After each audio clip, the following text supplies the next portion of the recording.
What up, though, Detroit? So, you already know the deal.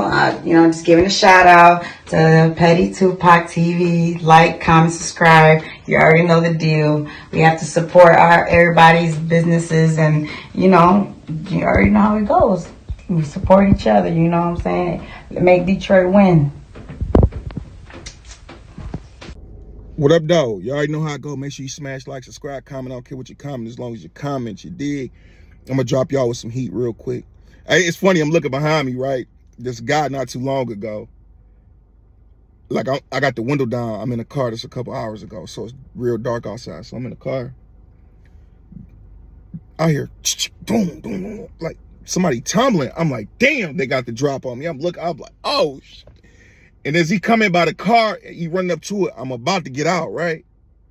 I'm not gonna get too much detail, so I'm about to get out. He falls, drop his phone, everything. I'm like, what?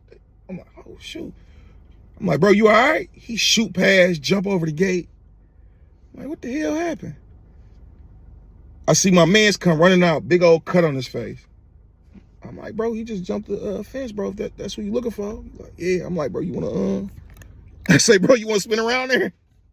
He like, no. I'm like, man, I'm not even gonna geek him up, bro. That institutionalization almost kicked in. I'm like, bro, you he out here like that, like, bro, you out here, like, you might as well, I'm gonna spin you around there real quick. He like, nah. And then I thought to myself, like, damn, just that quick, I reverted. You feel me? You gotta catch yourself in them instances, because what if I would have took him around there and he felt peer pressure to really do something to do? Now we both in jail or something like that, or we both wanted, like, bro, just stupid stuff, man. But let me give you this story about the time I'm in the joint and the Crips got deep. Crips got deep. This was at Earth. Crips got about, like, I would say like 15 deep. That's like quadruple of what, like, whatever come out the quadruple, that's an abnormal amount of Crips on the yard. There's not California, there's not Alabama, there's not Phoenix or wherever else Crips, Tennessee. You know, my Tennessee homie, when I be telling him about the Crips down here in MDLC, he just can't believe it. He like, what? They say C-Rab openly? Yes. They say C-Rab, and that's crab. For y'all that don't know, Crips don't like being called crab. Bloods don't like being called, we say S-Lob or Blob, but put it together, slob. They don't like being called that. So you keep those words out your mouth. Those are two words everybody know, but it get ridiculous because vice lords don't like the word hook, Vicky Lou, GDs don't like glazed donuts, bricks, forks, but it's called a pitchfork, but they don't like being called fork. Like, I don't get it, bro, but it is what it is. I do get it, but it is what it is. It's the policies of prison. But it just, like, when guys get mad that you saying the word hook or calling the police 12,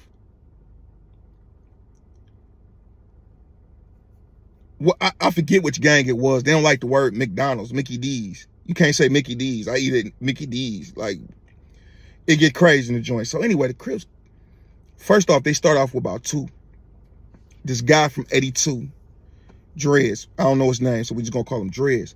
He walk up on a Crip, and I've seen this many times. It's always go on, just to show powers, whatever. So he walk up on a Crip.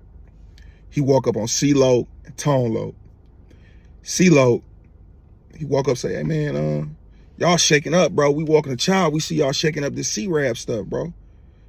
Like, bro, we ain't trying to be disrespectful to y'all, but when my dogs see it, they want to get their paws wet. When my dogs see it, they want to get their paws wet, bro. Or dirty, bloody, or you know. That mean put in work for y'all that don't know. Let me break it down to you and translate to you. Walk up to him. Stop shaking up on this yard, bro. Don't be doing no recruiting, so on and so forth.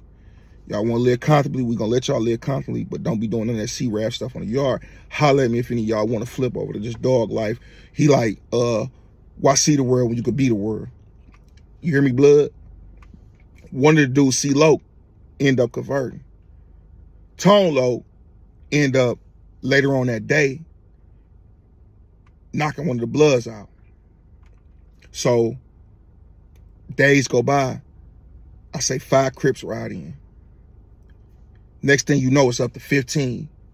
Then C-Lo get out the hole. Nobody do nothing to him. C-Lo, big stocky, knockout artist. Everybody know he'll sneak you. You know, he about to max out. He don't care about dropping you. He hit a guy so hard at Ken Ross. The dude eye was like bulged out for days. It was like swole outwards. Usually you see the outside swelling, the inside of his eye swelled out, man. Damaged his cornea and everything. He hit dogs so hard.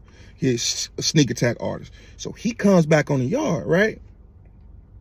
At this time, I would say it's only like 35 with 30 bloods on the yard. Nobody do nothing to him.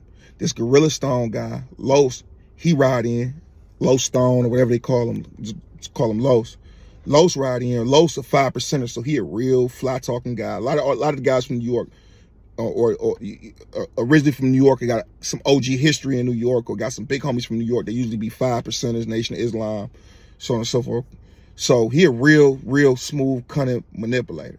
Super manipulator. Like, if you weak-minded, he'll have a guy like washing underwear. He'll get paid $5. He'll get a dude, hey.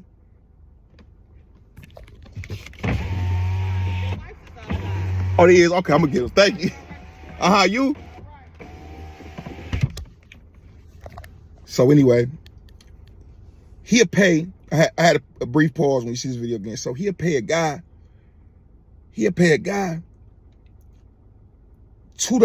and he'll get paid $5, $6, $7 to wash somebody underwear. He give it to somebody else and they'll wash it for $1 or $2. Like, and call him they big homie. Come on, you don't have your little pups washing no underwear or whatnot, man. With hands too, not in a washer dryer, by hand. So anyway, he come through. He started a lot of friction. Some of the big homies on the blood set in the hole. So he started a lot of friction. He got like West Coast guys only messing with West Coast guys. Midwest sanction sets only messing with Midwest sanction sets. Renegade sets only messing with the 9 Trey only messing with Sex Money Murder, Murderous Bad Dogs, G Stones, G Shine, so on and so forth. He got it all clicked up and separated because he mastered manipulating. So the most bloods was in our unit. I think it was Lime unit. It's about 25 bloods in there. Like, super deep. Recruiting every day. So next thing you know, I say about a week passed by, you got about 75 bloods on the yard. They so thick. That's about they thick, Paul, like thick walking back from the yard. All together, grouped up. So we seeing the numbers. The Crips numbers going up too. It's 15 on the yard. That's a lot. It's 15 on the yard. So Los, the Stone, he get worried about Tone Loc knocking the guy out. He like, hold on. These Crips on the yard, y'all let what y'all on? He did the Young Thug thing, like them dudes ain't touched up yet. He did that, right? So now guys ready to rock out. He got to manipulate. He like, look, I'm gonna send one of mine, you send one of yours. Skyline, you send one of yours. 6'6" dudes, you send one of yours. So they send them boys. Three of them, about 4 of them, excuse me, about 4 different sets, 4 guys. They go take about 5 of them off the yard, but it goes down. They fought back, everything. One of them was strapped back and forth, hit them, cut them. They got them boys off the yard. Everybody went to the hole. It kept popping off back to back to back to back when yard broke. So they shut the yard down for a whole day. They didn't really know what was going on. The administration couldn't even believe it's that many Crips. One of the security STG officers, security threat group officers that monitor the gangs and keep that under control, he even came through, made a joke like, hey, bloodies, he like, hey, bloody boys, I can't believe you guys let that many Crips get on the yard. They like, they laughed. They like, man, when y'all gonna open up the yard back up? He like, man, we opening it up today, bro. We gotta let it get over with. You know what I'm saying? This is how I go. We gotta let it boil over. We gotta let people come to the yard, talk, communicate, kill it. So it's gonna have to go down. They ain't gonna keep it locked down forever and ever. The unit too open. It's not a control, it's not a level 4 where you control all the doors and stuff like that. Y'all come out and go as y'all please, right? So anyway, we stuck in the unit. One of the blood sets, I believe it was 6'6" dudes, they didn't get permission or sanction from the big homie to go send them boys. So now it's even more friction. Now one of the 6'6" dudes guys get a blood off the yard. One of the East Coast homies get between it, get into it. Now you got a couple West Coast guys jumping on the East Coast guy. It's a bunch of friction. So regardless of all that, one of the big homies from the hole on 82, he go send, he sent word. He like, and this is what they telling me, you feel me? or eventually all meet up in the hall when they talk about it or whatever, and we conversing about what happened. So he like, y'all might as well finish the job, get all them C-Rabs off the yard. So they get all the they get all the Crips off the yard. Goes down, big fight again, this and that. Minor lockdown, come out, it's over with. We get about a day run. You can hear all the tension. You can see all the bloods in there, like, separated. So I guess paperwork come in on Los. Los don't told on guys. They Googled Los' nickname, looked up his prison number. It's a match, Los, L-O-S. Woo. He told on guys out of Harlem. Los told on some guys out of Harlem that was running with Sex Money Murder. He told on them back in like 94, 95. He knew, and he did have pictures with, the story made me think of why I did the last video with Pistol Pete. He had pictures with Pistol Pete. He had pictures with Fat Joe, Method Man, Redman, Keith Murray, the other Pistol Pete, the Latino one. Had a bunch of, but he told on some guys from New York. So now he balled. Other dudes didn't get permission, so on and so forth, and everything friction. So it was a big little battle in the day room, going back and forth, man. I never been locked down in a unit that much back to back, because all the friction this one man caused because of his manipulation. Oh, he ain't that. How you gonna tell a Skyline to go? How you gonna tell a Power Rule 66 do? How you gonna tell him to do something? So on and so forth. So the big homies made sure he got up off that yard, but he got it the worst. When he was in the day room, he was sitting down, he was talking. He trying to get his way up out of it, right? He trying to do all this fast talking. One of the dudes punch him right in his face, break his glasses cut him. You can see the cut as soon as the glasses broke. You see the cut, glass sticking out his eye. One dude grabbed his belt buckle, old school Melanic Mobite trick. They grab his belt buckle, the back of his belt. The other guy grabbed like the side of the front, and they just get to welling him. Another guy just cutting.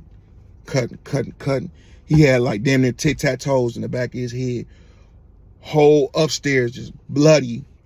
Man, we ain't come out for like 2 days after that because the blood started popping off on the bloods. And when the blood started popping off on the bloods, you know, you got to chill out. This ain't no small group you just about to get rid of like that. So we went on lockdown for like 2 or 3 days, man, not being able to come out. But I built a lot with my bunkie. And eventually, my bunkie, that's my homie, he ended up getting into a fight with a guy. That's another video. I'm going to tell y'all the stupidest stuff my bunkie got into a fight over with 7 Mile Ridge, bro. This